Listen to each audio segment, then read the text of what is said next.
It is the third day of September 2021. A warm welcome to TV Africa News and thank you for always joining us. This is Africa Today. My name is Najma Luima, but first are the headlines. Government probes death of medical student after COVID-19 vaccine. Government holds forced COVID-19 tests for all travelers. Gunman who killed 4 people last month in Tanzania was a terrorist, says Tanzanian police. And in sports, Kenya held by Uganda in World Cup qualifiers opener. A warm welcome once again, and now the news in detail.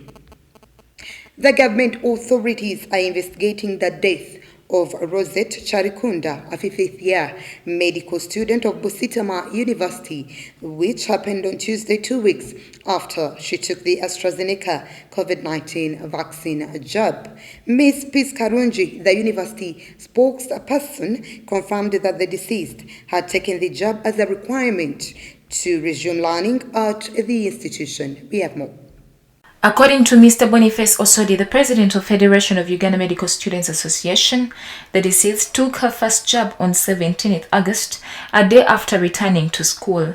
Mr. Osodi narrated that after taking her shot, Rosette Charikunda started experiencing mild headache and general body weaknesses. He added that when she went back to her room, she asked her friends to give her some painkillers because the headache was intensifying, which experience she also shared on social media. He said that on August 25th, her condition worsened and she was admitted and managed at Mbale Regional Referral Hospital, which doubled as her training hospital because she was a 50th year medical student at Busitama University. When her condition didn't normalize, Mr. Osobi said that she was referred to Chirudu Hospital on Sunday for her CT scan, and on reaching there, she was in coma and was admitted in intensive care unit, and later doctors at Chirudu Hospital said she had developed multi-organ failure. Mr. Osodi said after more than 48 hours in coma, the passionate and full of life Charikunda lost the battle. Reporting for TV Africa News, Nahabwe Kajura. Government has halted the compulsory COVID testing for all incoming passengers into the country that was set to begin today, 3rd September. The mandatory test for the virus upon arrival into the country had sparked outrage, especially among frequent travelers and tour operators. Nalugo has more. According to the Ministry of Health spokesperson Emmanuel Ainebiona, the mandatory testing of all incoming travelers at Entebbe International Airport and other points of entry has been postponed for 2 weeks following an interministerial committee meeting chaired by the Prime Minister. As part of the directive, despite showing negative coronavirus test results done 72 hours prior to departure or upon arrival at Uganda's entry points, travelers were required to do a mandatory COVID test at their own cost. However, after the Thursday interministerial meeting, it was agreed that all travelers arriving from India will still be subjected to a mandatory PCR testing at their own cost, regardless of their vaccination status. The ministry added that all incoming travelers from other Category 2 countries, which include Kenya, Tanzania, United Arab Emirates, Turkey, South Africa, Ethiopia, South Sudan and Tanzania, will undergo mandatory PCR testing. A number of tourism players and frequent travelers welcomed the news that they said was a sigh of relief from the earlier directive. The Ministry of Tourism, Wildlife and Antiquities has partnered with Breathtaking Uganda, a private domestic tourism company promoting organization to flag off a domestic tourism campaign aimed at encouraging Ugandans to embrace domestic tourism. Kachanchu reports. Speaking to the media today at the Uganda Media Center in Kampala, the Permanent Secretary for the Ministry of Tourism, Wildlife and Antiquities, Mrs. Doreen Katusime, said that as the ministry, they are proud of young Ugandans who have taken the effort to promote domestic tourism, which she said matters most to the ministry and the nation at large. Citing out the issue of tourism industry being crippled by the COVID-19 pandemic, the minister urged Ugandans to mind discovering the treasures Uganda has and enjoy them. are here today is to discuss in brief domestic tourism. We have been doing trips for the last 2 years, encouraging Ugandans and creating favorable packages for them to travel around Uganda at cost-friendly, using cost-friendly discounts. What we do is that we put packages together, we negotiate with hotel owners, we negotiate with other service providers like Uganda Wildlife Authority, who then give us very good rates. We tabulate these rates, put them together, add transport, add accommodation, add meals, and create one single package. Now once this single package is created, we try to make it as cost-friendly as possible. Because the challenge with most Ugandans has been that when they call hotels and they try to travel on their own, they are given rates in dollars. Someone is told, one night $200. For Ugandans to even translate the $200, most Ugandans don't even know the exchange rates. So by telling them that these things are in dollars, it sort of puts them off. So what we try to do, we try to encourage hoteliers, we try to encourage everyone in the tourism value chain to quote for Ugandans in Ugandan shillings. The Chief Executive Officer Breathtaking Uganda, Mr. Isaiah Jobs Rwanyekiru, said that some of their main motives are organizing trips, encourage and create favorable packages for Ugandans to enable them travel around Uganda at cost-friendly discounts through negotiations with other service providers who provide very good rates, as well as describing currency rates in an easy way for the local population to understand. I stand very proud here this morning to see that we have Ugandans, and especially young Ugandans, who have taken these matters in their own hands to promote what matters to us most as a country and as a ministry, and that is tourism. I'm sure all of you are aware that before COVID, tourism was the highest foreign exchange earner for Uganda, bringing in about $1.6 billion US, contributing almost 7% to the country's GDP. And then COVID came and everything ground to a halt. Once international and local travel was paralyzed, of course you know that tourism therefore was the worst hit by this pandemic.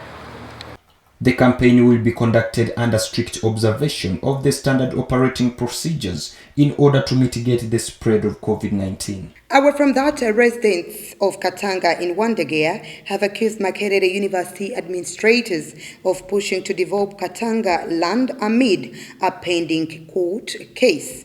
They have asked Makerere to abide by the law and wait for a court decision. Recently, the Makerere University Vice-Chancellor, Professor Barnabas Nawangwe, wrote a letter to various stakeholders inviting them for a planned development meeting of Katanga Valley in Wandegeya, which Katanga leaders have since rejected. To us as leaders, it was not proper or right for us to attend that meeting. And we didn't attend. We responded in writing simply because our residents or people would take it as if we were part of that planned development. Chairman LC1 Chimwanyi Zone in Katanga, Bagonza Thomas, has asked Makerere University to follow the law and wait for a court decision before taking any action. So to Makerere, we are advising them. They know the law very clearly. It is them training the senior councils, the land colleagues that always present us in courts of law. They should at least respect the court ruling, because we as bona fide occupants who are comfortable and contented with the court ruling, at least we are given rights of enjoying our bona fide occupancy. We are given rights which are even constitutional to develop our vivanjas. Their concern is to be fully compensated before being evicted. That we shall not accept as leaders, as residents who are backed by the law, who occupy that land lawfully or rightfully. We shall not, unless if we are compensated fully. These injustices have been going on all over the country, But we appeal to all, especially Bibanja holders, because Bibanja holders are now the majority. You have one person with a land title threatening over thousands and thousands of Bibanja holders or tenants or squatters. So it is high time for the Ministry of Lands to come up with the proper mechanism and strategy of saving our people, especially the Bibanja holders. In 2015, High Court ruled that Katanga Valley land in Wandegea belongs to Makerere University, but the same court also ruled that Katanga residents are the bona fide owners of the same land, which decision Makerere University has since appealed. Nalugo Muyingo, Africa Today. Let's take a very quick short break. We will be right back.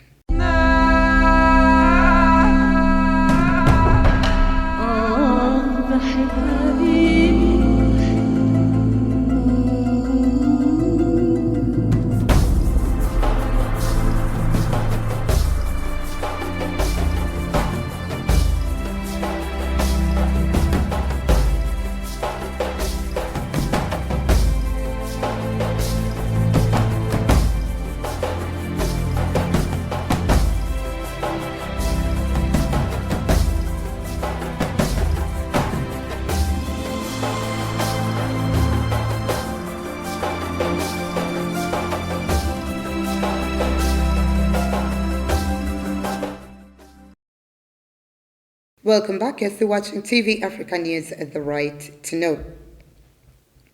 The man who killed 4 people, 3 police officers and a private security guard in the embassy district of the Tanzanian capital, Dar es Salaam, before being shot dead was an Islamist terrorist who was radicalized on social networks.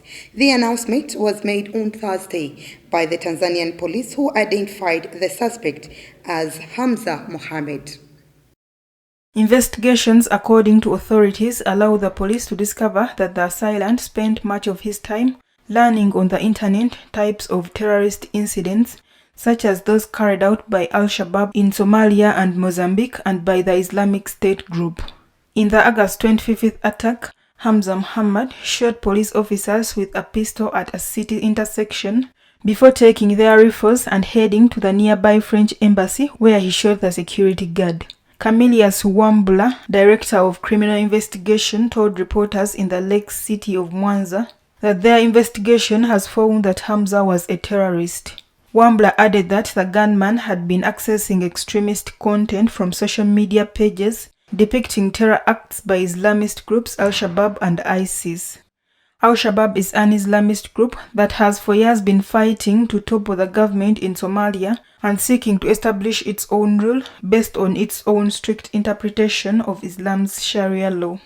As Nigeria aims to boost the number of people vaccinated against the coronavirus, health authorities have been taking jabs to small villages outside urban areas to vaccinate residents in an attempt to stop the spread of the virus in the small community. We have more.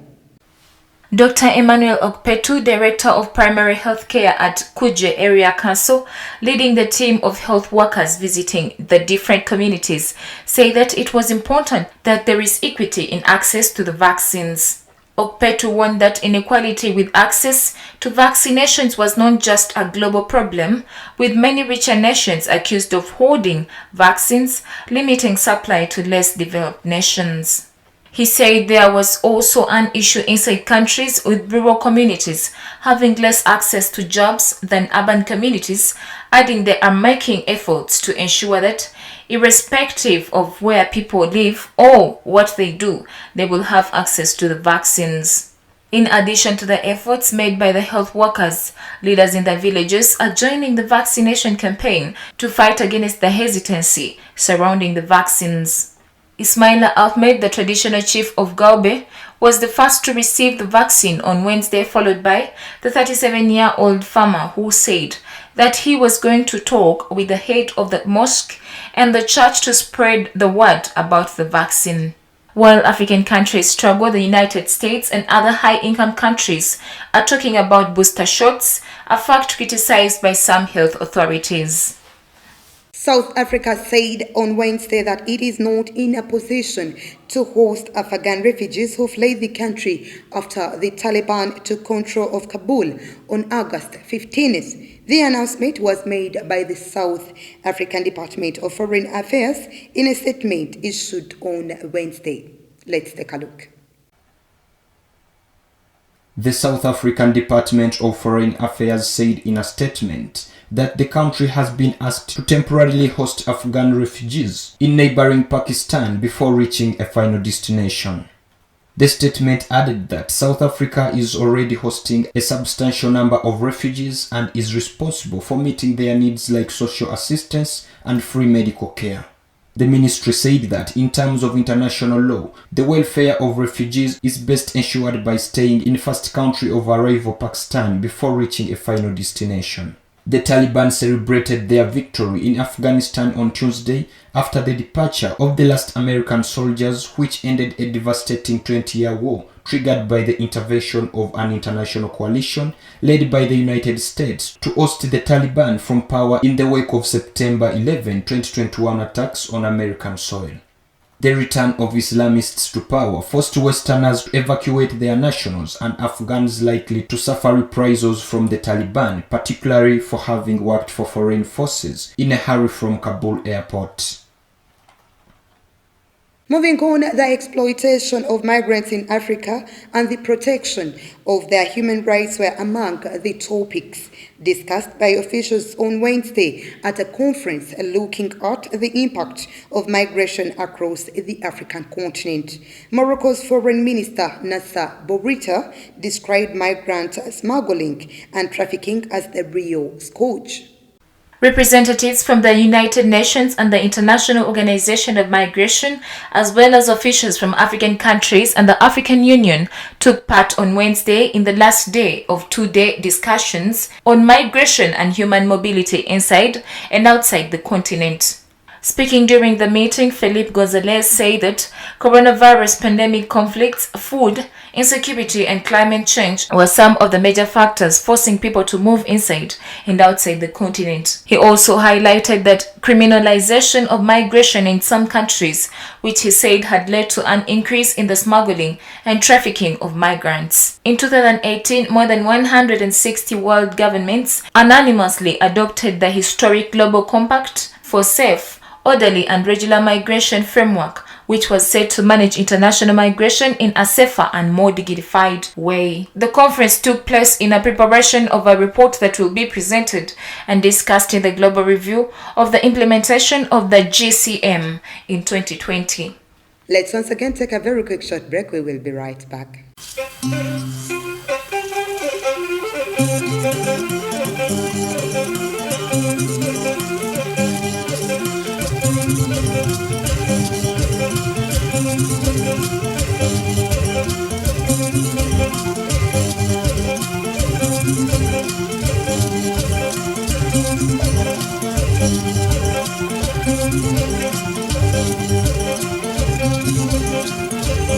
Welcome back. You're still watching TV Africa News, the right to know. In our business news today, after more than 20 years of waiting, Nyuare Chimanui's hopes were soon dashed when Nigeria finally passed the law that was supposed to regulate the oil sector and better distribute the wealth derived from oil in Africa's largest producer.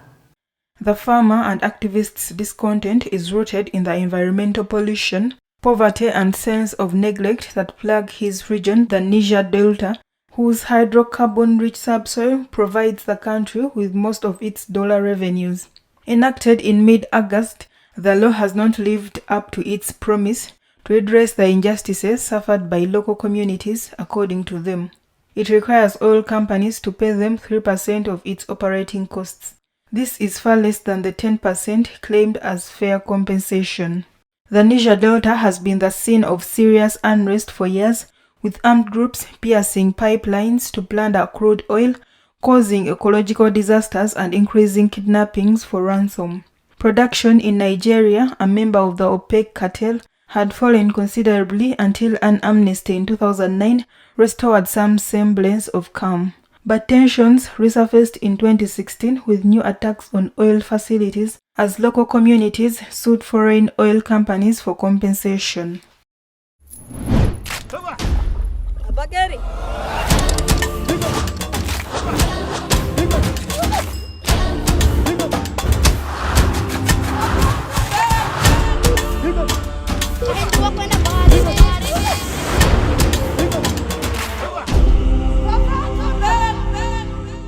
In our health news today, the World Health Organization Regional Office for Africa said on Thursday that 8 out of 10 countries in Africa are at a risk of missing the global test target of vaccinating 10% of the most vulnerable groups against COVID-19 by the end of September.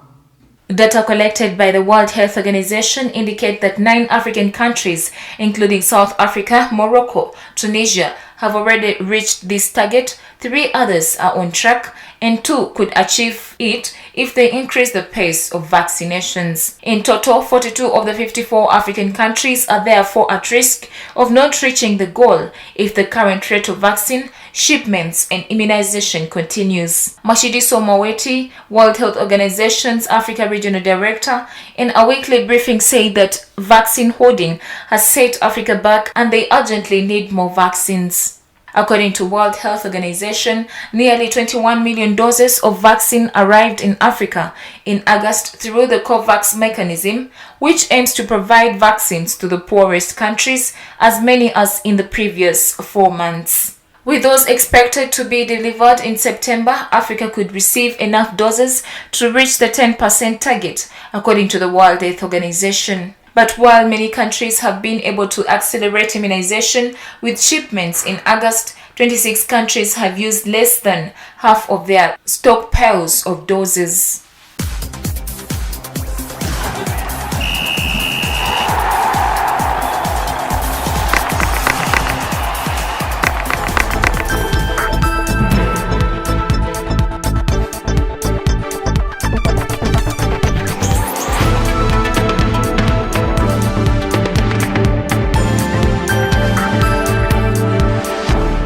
In our sports news today, Kenya and Uganda opened their 2022 World Cup qualifying Group E campaign with a 0-0 draw in the East African Derby clash at the Nyayo National Stadium in Nairobi on Thursday afternoon. Kachanchi has more. The results leaves the Harambee Stars and the Cranes level on 1 point on the long standings, with the group favourites Mali top with 3 points thanks to their 1-0 win over Rwanda on Wednesday. Uganda suffered an early injury blow, with Halid Lualila replaced by Enoch Walusimbi within the opening 10 minutes. The Cranes though did have the first shot on target, with Byaruhanga Bobosi seeing his effort turned away by Kenya goalkeeper Ian Otieno on the 11th minute. Just past the midway point of the first half, Kenya created their first clear chance as Richard Odada's cross picked out striker Michael Olunga, but his header at the first post failed to test goalkeeper Charles Lukwago. Kenya were soon also forced into an unscheduled early substitution, with Lawrence Juma withdrawn on the half-hour mark and replaced by Eric Omondi. Ultimately, the match ended 0-0, with Cranes certainly the happier of the two sides after claiming a valuable away point. Kenya will next face Rwanda in Kigali on Sunday 5th September, while Uganda will host Mali on September 6th at the St. Mary's Stadium, Kitende. Now, before we end our news bulletin today, let's take a recap of our top stories. Government probes death of medical student after COVID-19 vaccine. Government holds forced COVID-19 tests for all travelers. Gunman who killed 4 people last month in Tanzania was a terrorist, says Tanzanian police. And in sports, Kenya held by Uganda in World Cup qualifiers opener. That was the news. Thank you for always keeping it TV Africa. Please do stay tuned. More programming coming your way. We also wish you the better of your weekend.